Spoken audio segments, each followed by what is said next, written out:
What we're about to talk about is the most powerful and taboo use of Nen in all of Hunter x Hunter, because Nen is an art form where you can only produce what you're willing to give. And if you're willing to give your life, then as it turns out, you can produce something truly horrifying and lingering abilities that very few living Nen users could ever hope to match up to. This is the morbidly fascinating world of post-mortem Nen. I think that we should get straight into it with an introductory example. Royal Gardener for Pito had a curious Hatsu called Puppet Master Serenity Terpsichora. Most of Pito's abilities are puppet related, and usually they have to do with Pito controlling others. However, Pito also came up with a combat-oriented use as well, which was to create not a puppet, but a puppeteer in order to control Pito themselves in combat. The principle behind it is very similar to Shinnok's autopilot and Killua's whirlwind. The idea of all three of these abilities is to increase combat potency by bypassing the nervous system. Instead of a stimuli sending a message to the brain and then the brain sending a message back to the muscles, Pito, Shinnok,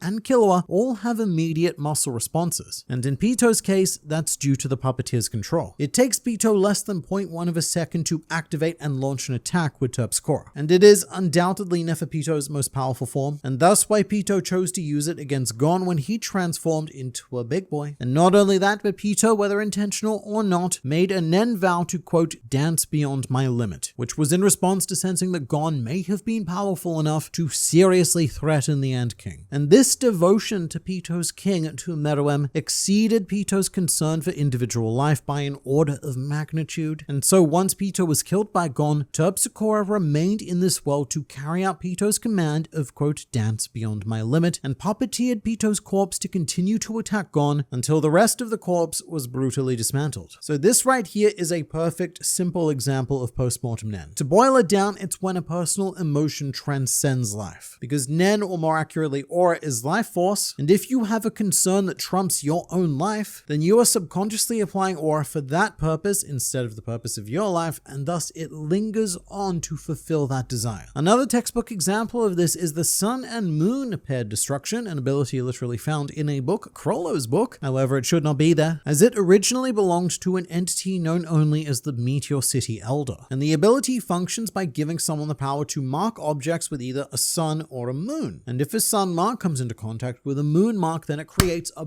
big ol' explosion. The idea behind this Hatsu was a defense mechanism to protect Meteor City, because the only thing that Meteor City has in large quantities is people. So the Meteor City Elder would mark defensive agents with both a sun and a moon, creating an army of self-detonating individuals to defend the city. There's a more accurate word for that I can't use on YouTube, but you get the idea. However, after the Meteor City Elder passed away, his ability remained in Crollo's book, which again, it shouldn't. Usually when an ability owner dies, the Hatsu vanishes from Skill Hunter. That is one of Crollo's conditions. However, the Elder's desire to protect Meteor City was much greater than the concern for his own life, and so the ability remained in the mortal world to continue to serve its intended purpose. Although this does bring up the fact that abilities that linger are not locked into serving their original purpose. As demonstrated by Crollo, even someone's post-mortem will can be manipulated and applied in other ways. In fact, most famously, the Sun and the Moon was part of a 6-step plan to kill Hisoka in Heaven's Arena, which you can maybe argue was still in spirit of the original idea, because Hisoka was trying to kill Crollo, a resident of Meteor City, but it's also unknown what would happen to this ability if and probably when Crollo dies. Theoretically, Skill Hunter would then disappear from this world, and in it, the Sun and the Moon also. But one of the most recent and kind of creepy post-mortem abilities we've encountered in Hunter x Hunter is Zombie Girl, La Vie en Rose, which is a reference to an Edith Piaf song. Literally means life in pink, and in English it's the equivalent of seeing things through rose-colored glasses, which is how the original user of this ability saw life. Her name was Misha, and she was a member of the Jiu Mafia family. She was part of their cleanup crew disposing of bodies and such, which is a life that she evidently treasured and saw with a level of positivity that most of us watching this video probably wouldn't. Nothing is ever directly stated about Misha's personality, but it's all shown to us through this ability. The manifested Nen zombie girl in question is Misha's body with a rather nasty bullet hole between the head, thus showing us how Misha met her end, but Misha Misha appears whenever a GU member kills someone else, and Misha then possesses the body of the deceased and guides it to a disposal location, much like she did in real life. So think about it this way. Misha's loyalty to the GU family was so great that her function was deemed more important than her own life, and she wanted to be part of this family so badly that her dead body remains with them to this very day. In life, Misha probably had a basic manipulation Hatsu that allowed her to control corpses and guide them to disposal points, but Zombie Girl is an evolution of this. And that's also an important concept of post-mortem Nen. It's usually not just a lingering ability. In most cases, the Hatsu itself is even more powerful than it was when it was used in life, which is a phenomena that has not gone unnoticed by living Nen masters, and it has even prompted several Nen users to actively seek out death as a condition to strengthen their own individual power. And in fact, this deliberate use of death is the most common use of post-mortem Nen that we've encountered. Although I will say that the only person in the Hunter x Hunter world to date that has been insane enough to create post-mortem Nen with his own life is the ever-compelling Hisoka. After having Crawler use post-mortem Nen on him in Heaven's Arena, Hisoka decided why not try it for myself, and so on the verge of death, he gave his bungee gum a command to restart his heart and his lungs, which worked. Hisoka sprang back to life and his gamble paid off, and he's now able to use bungee gum and texture surprise in ways that he couldn't before, by creating prosthetic limbs to replace missing body parts and even using texture surprise to heal superficial damage. With Nen, there's a very important concept that vows and restrictions result in a multiplication of output. For example, if I was to create some sort of Nen gun that I can only fire with my eyes closed, then it would enhance the power of the fired bullets by the harshness of the restriction of having my eyes closed. But the harshest restriction of all is to die, which Hisoka did, and so he now exists in a state where he has gone beyond what it is possible to achieve in life, and we're not even close to discovering what his new limits are. And fair enough. It's one thing to gamble your own life on a power system that we know frighteningly little about, but I will say there is a much safer yet more sinister way to invoke post-mortem Nen, because generally these abilities are powered by the deaths of others rather than the user of the ability, such as the unintentional post-mortem Nen use of serial killer blacksmith Benny DeLon. This man was something of an artiste with a cult following, quite literally. There were and still are a cult of people who were following Benny's path to enlightenment, and during his era, Benny killed at least 288 people, all in unique and ever-evolving ways designed to maximize the emotional response of his victims. And afterwards, what he would do is smith himself up a unique knife with its shape and capabilities designed by the victim per se. So the shape of the knives were generally based on the victim's faces. So the more pain they portrayed, the more contorted the knife itself would become. And it's heavily suspected that the method of death inspired the special features of the knives. For example, the Ben knife that Crawler used against Silver Zoldyck specialized in administering poison, indicating that Benny poisoned the victim who inspired this particular knife. And fun fact, this very same morbid knife is referenced in chapter 6 of the gag manga Me and Roboko, where Bondo's mother is holding it ominously, and in chapter 109 she is seen holding a second Ben knife, which is the one that Gon found at auction. Sinister, but that brings us back to post-mortem Nen. This knife took Gon's eye because he could sense the residual aura remaining within it. And there are two possible explanations for this. The first is that Benny imbued each of the objects with his own aura subconsciously. He wasn't a conscious Nen user, he's what we call a Nen genius, but he managed to do that when crafting them, which is simple and straightforward. But that's a lot like basic conjuration. Conjured objects are gonna remain after their user dies, but that doesn't mean that it's a use of post-mortem Nen. So the more sinister explanation is that these objects were imbued with the aura of the victims that inspired them, which I think makes a lot more sense from an artistic point of view, given how heavily the victims themselves shaped the end products of the knives. Benny was a great blacksmith, but he wasn't some crafting genius. He was being guided by the tormented remnants of his victims. The lingering life force of the victims themselves were shaping these knives. And hence why these knives are so high quality and sought after, because of this potential invocation of post-mortem Nen. And using the lives of others can always be an extremely efficient way to power your own abilities, as is purposely implemented by Second Prince Camilla of the Kakin Empire. And her Hatsu is quite genius because it involves death on two fronts. It's called Cat's Name, and if Camilla is killed, then this Hatsu activates like an end trap card that summons a big old kitty cat to drain the life of the one who killed Camilla and funnel it back into her as delicious goop, thus reviving her. So this is a great showcase of post-mortem power, because a Nen ability that flat out kills someone is almost impossible to manifest. The effect is just too strong, and the only possible price to pay for it would be your own life, a life for a life. So Camilla found a very clever way around that. However, she doesn't use the ability in particularly clever ways. She's very out in the open about it and quite brazen, giving the impression indication that she actively wants to die, which she does because it activates the ability, or I should say specifically she wants to be murdered. If Camilla dies naturally or accidentally, then Cat's name will not be there to save her, but as powerful as it is, the easy counter is to just not kill Camilla. It's almost frustratingly simple. You just need to restrain her, throw her in a cell, and let her live to death. That is how you hard counter one of the most powerful abilities in Hunter x Hunter. But not all death is non-consensual, as demonstrated by the post-mortem qualities of First Prince Benjamin's Benjamin Baton ability. So this ability is a specialized and focused application of what happened between Chrollo and the Meteor City Elder. In that case, the Hatsu remained in Skill Hunter due to the will of the Elder to protect Meteor City, and in Benjamin's case, he inherits the abilities of his soldiers after they die in his service. And the idea here is that their loyalty to Benjamin is greater than their concern for their own lives, which Benjamin has very cleverly channeled into this mechanic. On its own, Benjamin Baton does nothing, like how on its own Chrollo Skill Hunter is just an empty book. But should enough loyal soldiers die, then Benjamin could end up being a threat equitable to Chrollo just due to all of the abilities he has access to, and more importantly, the comparative ease of access. Chrollo has to screw around a lot with his stolen abilities. You gotta take them, put them in a book, open the book, close the book, bookmark book,